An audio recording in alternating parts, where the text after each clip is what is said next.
بسم اللہ الرحمن الرحیم نحمدہ ونصلی علی رسولہ الکریم اما بعد۔ 7 طبیہ کالج کی طرف سے ویڈیوز کا سلسلہ جاری ہے۔ یہ ہمارے طلباء کے لیے بطور اسباق ہوتی ہیں اور افادہ عام کے لیے ہم انہیں اپنے چینلز پر شائع کرتے ہیں تاکہ یہ خلق خدا کو مستفیض کریں اور ہمارے لیے صدقہ جاریہ بنے۔ آج کا ہمارا موضوع ہے کہ خصی جانور اور اس کی قربانی۔ حدیث مبارکہ میں آتا ہے کہ رسول اللہ صلی اللہ علیہ وسلم نے جن مینڈوں کی قربانی فرمائی تھی وہ خصی بھی تھے، تو اس وجہ سے جواز اور عدم جواز یہ فقہاء کا مسئلہ ہے، علماء کا مسئلہ ہے، ہم اس میں نہیں پڑھتے۔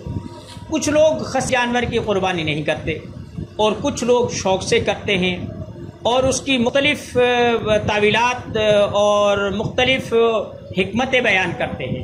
مثلا ابن حجر رحمۃ اللہ علیہ نے آج سے تقریباً 588 سال پہلے جب فتح الباری لکھی تھی، یعنی 600 سال پہلے ابن حجر رحمۃ اللہ علیہ نے فتح الباری کی جلد غالباً 10 ہے، اس میں لکھا ہے کہ خصی جانور کا گوشت مزیدار ہوتا ہے۔ اب 6 صدیاں گزر گئی، مسلمان اسے ہی مزیدار کر کے کھائے۔ آج جتنی تحقیقات ہو رہی ہے، ایک بال کی کھال اتاری جا رہی ہے، انسان کے جسم کے سیل تک کو توڑ دیا گیا ہے، ایک الیکٹران پروٹون تک کو جو ہے نا توڑنے کی کوشش کی جا رہی ہے، اور ہم ابھی تک جو ہے نا خصی کے گوشت کے سواد ہونے، مزیدار ہونے یا نہ ہونے میں دلائل دے رہے ہیں۔ دیکھیں، 2 چیزیں ہیں، ایک کسی میں فطری طور پر ہی، قدرتی طور پر ہی خصیے نہ ہوں، اسے زنجہ کہتے ہیں۔ جس میں ایک وہ ہے جس میں فطری طور پر خصیے نہ ہوں، اسے زنخہ کہتے ہیں۔ ایک وہ کہ جس میں پیدائشی طور پر تو ہوں لیکن انہیں نکال دیا جائے، اسے اخطا کہتے ہیں۔ یاد رکھیں، جسم میں جتنے بھی غدود ہیں بڑے، مثلا غدہ قدامیہ ہے، تھائرائیڈ ہے، اور غدہ نخامیہ ہے، تحال ہے، اور گردے ہیں، وغیرہ وغیرہ، یہ جسم کے لیے بہت ضروری ہیں۔ یہ جن رطوبات کو جسم میں شامل کرتے ہیں انہیں ہارمون کہا جاتا ہے۔ اب یہ 3 قسم کے ہوتے ہیں۔ ایک وہ کہ جو جسم سے فضلات کو خارج کرتے ہیں، انہیں نالی دار غدود کہا جاتا ہے، جیسے پسینہ خارج کر دیا وغیرہ وغیرہ، جیسے گردے پیشاب خارج کرتے ہیں وغیرہ وغیرہ۔ کچھ ایسے ہوتے ہیں کہ جو اپنی ان رطوبات کو پیدا کر کے خارج بھی کرتے ہیں اور خون میں بھی شامل کرتے ہیں۔ اس لیے یہ جو ہارمونز ہوتے ہیں یہ جسم میں بہت اہمیت رکھتے ہیں۔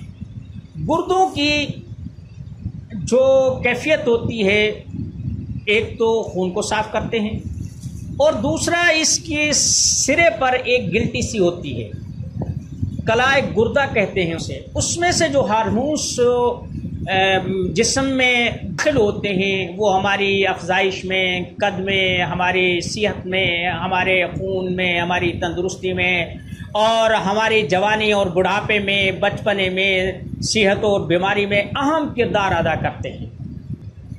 جو مناسب مقدار میں گردے وہ رطوبت خارج کریں تو مناسب قد رہتا ہے، اگر زیادہ کرنے لگ جائیں تو قد بہت زیادہ بڑھ جاتا ہے، اگر وہ کام کرنا کم کر دیں تو قد بہت چھوٹا رہ جاتا ہے، وغیرہ وغیرہ۔